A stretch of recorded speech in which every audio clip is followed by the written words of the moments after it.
Hello dear viewers. मेरा नाम doctor Hammad Salim है और आज की इस वीडियो में हम आपसे बात करेंगे कि अगर आपके पास molecular dynamic simulation MD sim जिसे हम कहते हैं उसके रिजल्ट्स हैं और उसे इंटरप्रेट करने में आपको प्रॉब्लम हो रहा है, उसे समझने में प्रॉब्लम हो रहा है, उसको प्रेजेंट करने में प्रॉब्लम हो रहा है कि किस तरह से आपने उसकी पीपीटी स्लाइड बनानी है, अपने थीसिस में कैसे ऐड करना है, अपनी पब्लिकेशन में कैसे ऐड करना है, अपनी रिपोर्ट में कैसे ऐड करना है। तो हम आपको डिटेल में इंतहाई आसान तरीके से बताएंगे कि इसका क्या मतलब है। आरएमएसडी आपके पास आया है, जो आरएमएसएफ आया है, रेडियस ऑफ गायरेशन आपके पास आया है, सासा है, पीसीए आपके पास है, इसमें एफईएल है, कोरिलेशन प्लॉट्स आपके पास आए हैं, एमएमजीपीएस से, एमएमपीपीएस से भी उसे कहते हैं। बाइंडिंग फ्री एनर्जीज क्या हैं, उनको कैसे आपने कैलकुलेट करना है, उनके रिजल्ट्स को कैसे आपने प्रेजेंट करना है। अगर आपने एमडी सिमुलेशन ऑलरेडी किसी भी से करवा ली हुई है, जैसे ग्रोमैक्स से करवा ली है, डेस्मोंड से करवा ली है, अब रिजल्ट्स आने के बाद मोस्टली स्टूडेंट परेशान होते हैं कि सर इसका हल क्या करें, इसको पेपर में कैसे लिखें। तो आए आपको लैपटॉप पे लिए चलते हैं और आपको बताते हैं कि ये सब कैसे होगा जी। आई होप आपको एमडी सिमुलेशन के रिजल्ट्स मिल गए होंगे। और अब क्योंकि आप उन्हें एक्सप्लेन करना चाहते हैं तो कुछ बेसिक सी चीज़ें हैं जो मैं आपको बता देता हूँ, ये आपने कंसिडर कर लेनी है ताकि आपको रिजल्ट समझ आ जाए। तो सबसे पहली जो चीज़ है वो ये है कि आपको कोड नेम यहाँ पर मिल जाएगा जो कि आपके कॉम्प्लेक्स में आपने हमें प्रोवाइड किया होगा, ताकि आप आइडेंटिफाई कर सकेंगे कौन सा रिज़ल्ट जो है वो किस कॉम्प्लेक्स के लिए है इसमें। ठीक है। और दूसरे नंबर पे आपको आरएमएसडी जो है वो मिलेगा। अगर आप यहाँ पर देखें तो तीन चीज़ें हैं, प्रोटीन है, पॉकेट है और लाइगेंड है। ऑरेंज कलर में लाइगेंड है, ग्रीन कलर में यहाँ पर पॉकेट है और ब्लू कलर में पूरा कॉम्प्लेक्स है। मतलब ये कि ये पूरा कॉम्प्लेक्स हो गया आपका, ये इसकी पॉकेट हो गई और ये आपके पास लाइगेंड हो गया। तो यहाँ से आपने इस चीज़ को नोट डाउन कर लेना है और आपने इसको इनके आर एम एस जी को एक्सप्लेन कर देना है।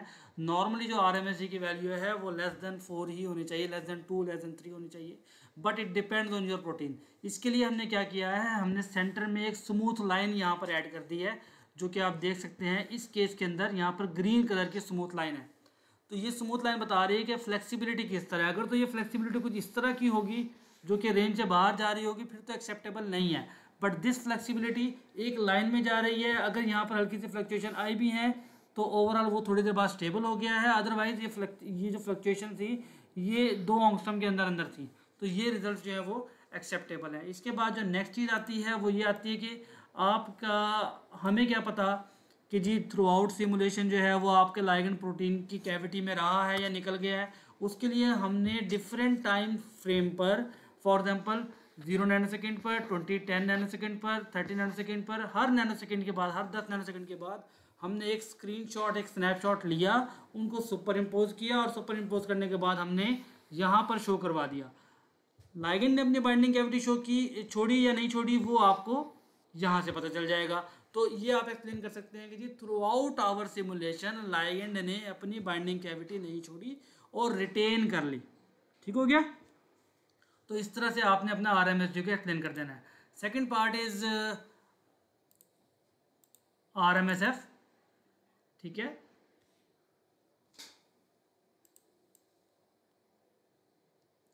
तो जी आर एम एस एफ जो है वो आपकी प्रोटीन की ओवरऑल फ्लेक्सिबिलिटी को शो करता है, खास तौर पर लूप रीजन्स को।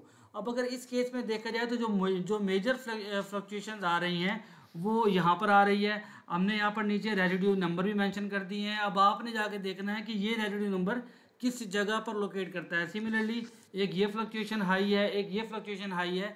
नॉर्मली ये लूप रीजन्स होती हैं।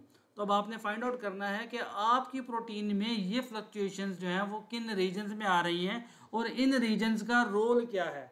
इन द मीन टाइम हम रिकमेंड ये करते हैं कि जी आप अपना एपो प्रोटीन का लाजमी एमडी सिमुलेशन करवाया करें, ताकि आप कंपेयर कर सकें जी एपो प्रोटीन ने बगैर लाइगेंड बॉन्डेड प्रोटीन में फ्लक्चुएशन किस तरह की थी और लाइगेंड बाइंड करने के बाद किस तरह की फ्लक्चुएशन आई। अब यहाँ पर ये बता रहा है कि ये रीजन जो है वो स्टेबलाइज हो गई है लाइगेंड बाइंड करने के बाद, जबकि इस केस में ये रीजन जो है वो फ्लेक्सिबल थी। अब अगर तो ये रेजिड्यू किसी तरह के बाइंडिंग इंटरेक्शन में या किसी तरह के अपना रोल प्ले करने में इंपॉर्टेंट थे तो वो यहाँ पर उनके अंदर कन्फर्मेशनल चेंजेस आई है जो कि प्रोटीन की फंक्शनैलिटी को चेंज कर सकती है, उसको मॉडिफाई कर सकती है। अब वो मॉडिफिकेशन किस तरह की होगी ये आपको अपनी प्रोटीन के हिसाब से खुद देखना पड़ेगा, ये डिफरेंट होता है फॉर डिफरेंट प्रोटीन। ठीक हो गया। इसके बाद नेक्स्ट रिजल्ट मिलेगा वो मिलेगा आपको रेडियस ऑफ गायरेशन का। रेडियस ऑफ गायरेशन क्या है जी, कि आपकी प्रोटीन की फोल्डिंग्स, आपने अल्फा हेलिकल स्ट्रक्चर्स देखे होंगे, आपने बीटा प्लेटेड शीट्स देखी होंगी, वो कंसिस्टेंट रही या उनमें बहुत ज़्यादा कोई चेंज आया। अगर आप देखें तो यहाँ पर एक ही तकरीबन रीजन के अंदर ये फ्लक्चुएट करता रहा है। इसका मतलब है लाइगेंड बाइंडिंग ने आपके प्रोटीन की जो अल्फा हेलिकल या सेकेंडरी स्ट्रक्चर की कन्फर्मेशन थी उनको अफेक्ट नहीं किया, और जो एमडी सिमुलेशन थी दैट वाज कह सकते हैं कि उसने प्रोटीन को स्टेबलाइज रखा है। सो आप इन एमडी सिमुलेशन रिजल्ट्स को फर्दर यूज कर सकते हैं। In next, solvent exposed surface area. अब इस केस में क्या है, नॉर्मली अब हमारी इस प्रोटीन के अंदर तो ये था कि जो सॉल्वेंट पूरी की पूरी प्रोटीन का जो सरफेस एरिया था वो सॉल्वेंट एक्सपोज था, इसलिए इसका सरफेस एरिया इस तरह का आया है। लेकिन अगर किसी केस के अंदर बाइंडिंग कैविटी जो है वो बड़ी, आप कह सकते हैं कि शैलो है, तो उसके अंदर ये सरफेस एरिया जो है वो डिफरेंट भी आएगा। बट मेन चीज़ क्या है कि लाइगेंड बाइंडिंग के बाद कितनी फ्लक्चुएशन आई। आप स्मूथ लाइन देख सकते हैं, ऑलमोस्ट 330, आप कह सकते हैं 328 से लेकर 332 इस रेंज में ये फ्लक्चुएशंस रही हैं, विच मीन्स कि throughout simulation solvent expose region जो थी वो स्टेबलाइज रही। नेक्स्ट फेज में आ जाए, यहाँ पर हमने आपको हाइड्रोजन बॉन्डिंग जो है वो प्रोवाइड की है। ये हर केस में हम हाइड्रोजन बॉन्डिंग जो है वो इसलिए नहीं ऐड करते कि सम टाइम्स ऐसा होता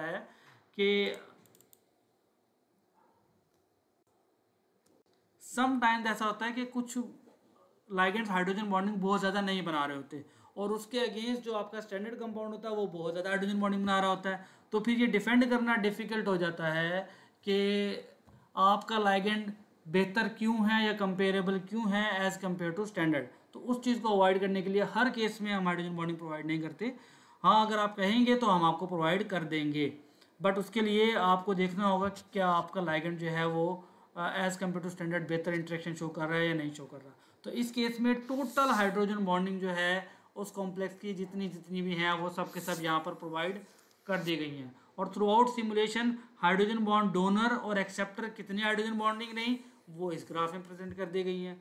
फिर लाइगेंड और प्रोटीन की एग्जैक्टली कितनी हाइड्रोजन बॉन्डिंग इंटरेक्शन थी वो यहाँ पर प्रोवाइड की गई है। ठीक है, इसको मैं थोड़ा सा जूम इन करके आपको दिखा देता हूँ।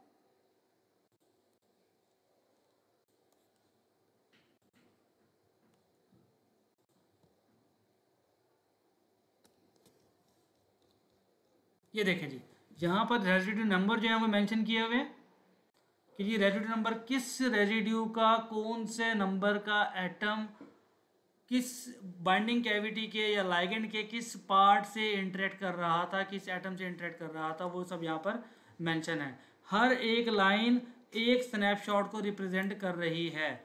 अगर तो यहाँ से लेकर यहाँ तक 100 नैनो सेकेंड है, इसका मतलब है 1,00,000 पोजेस बने। तो इन 1,00,000 पोजेस में कितनी देर तक ये हाइड्रोजन बॉन्डिंग मेंटेन रही वो यहाँ पर इंडिकेट किया हुआ है। ठीक हो गया। नेक्स्ट आया था जी क्रॉस कोरिलेशन एनालिसिस। ये एनालिसिस क्या है, इसको आपको थोड़ा सा समझना होगा। 0 से लेकर 230 तक अमाइनो एसिड हमारे प्रोटीन में थे, और वही अमाइनो एसिड यहाँ पर हैं। तो हर अमाइनो एसिड का अपने साथ नेबरिंग अमाइनो एसिड से कंपैरिजन, जिससे दो तरह से हम इन चीज़ों को इंडिकेट करते हैं। फॉर एग्जांपल, आपके पास ऑप्शन आती है 100 अमाइनो एसिड जो है, फॉर एग्जांपल इसका अगर आपने चेक करना है तो इसका कोई जो 100 अमाइनो एसिड की रीजन कोई इस जगह पर बनेगी, ये वाले रीजन।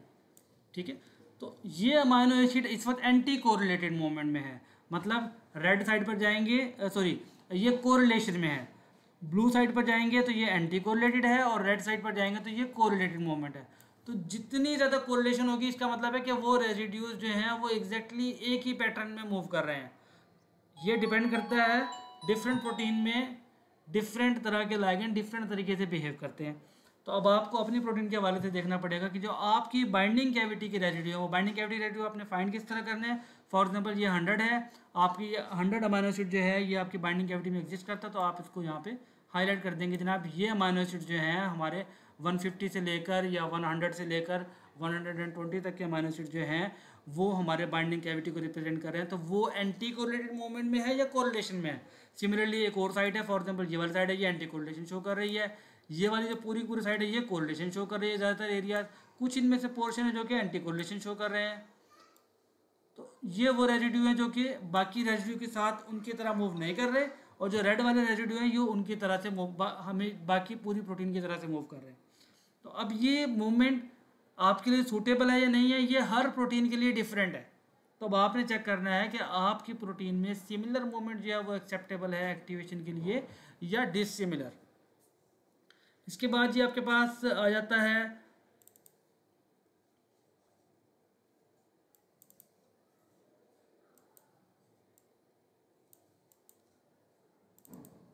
ये वाला पार्ट।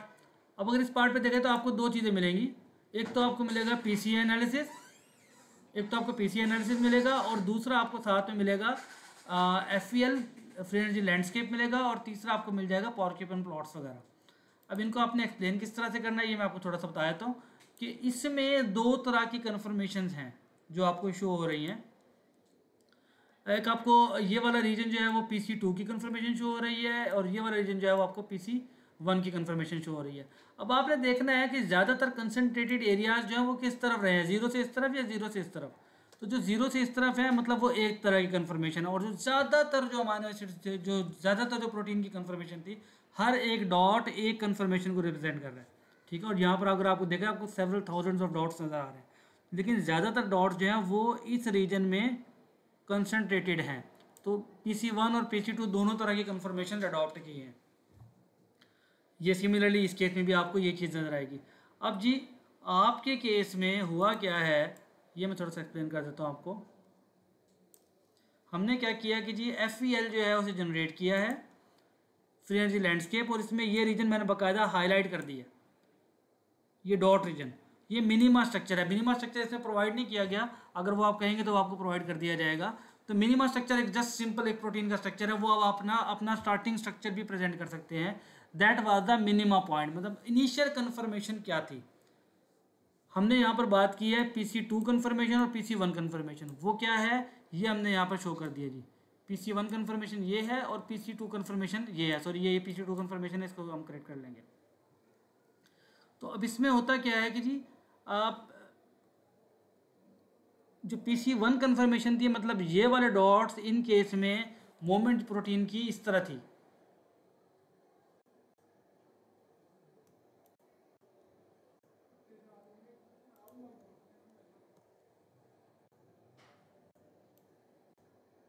इसमें प्रोटीन की मूवमेंट इस तरफ थी, जबकि PC2 कन्फर्मेशन में इसमें प्रोटीन की मूवमेंट उसकी अपोजिट साइड पे थी।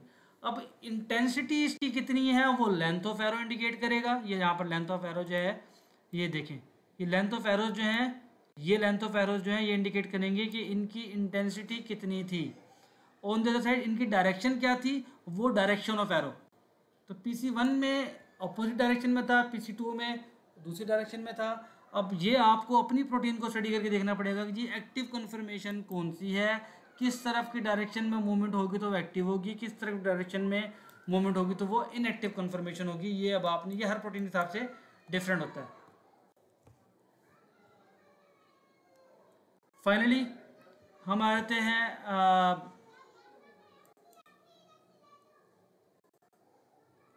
एनर्जीज पर।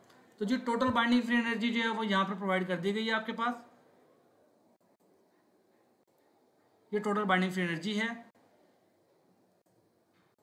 ये वाली। इसको फर्दर डिवाइड कर दिया गया है into different component. Van der वाल एनर्जी कंट्रीब्यूशन कितना था, इलेक्ट्रोस्टैटिक कितना था, नॉन पोलर सॉल्वेशन कितना था, और गैस फेज में कितना कंट्रीब्यूशन था। सिमिलरली सॉल्यूशन में कितना कंट्रीब्यूशन था, ये हमेशा ज़्यादातर पॉजिटिव वैल्यूज ही आती हैं इसकी।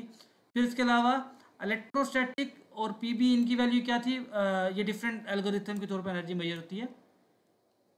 और दूसरी बात वैन डर वाल और नॉन पोलर सॉल्वेशन कॉम्बिनेशन में कितनी एनर्जी थी, और इलेक्ट्रोस्टैटिक और पोलर सॉल्वेशन में एनर्जी कितनी कंट्रीब्यूशन था। तो डिफरेंट एनर्जी कंट्रीब्यूशन है जिनको आपने डिफरेंट तरीके से इंटरप्रेट करके इनको एक्सप्लेन करना है और अपने रिजल्ट्स के अपने प्रोटीन और लाइगेंड के बाइंडिंग के साथ कंपैरिजन करना है। तो ये एक ब्रीफ सा इंट्रोडक्शन था, इसको आप देखें और फिर अगर कोई मसला हो तो काइंडली आप शेयर करें। Thank you.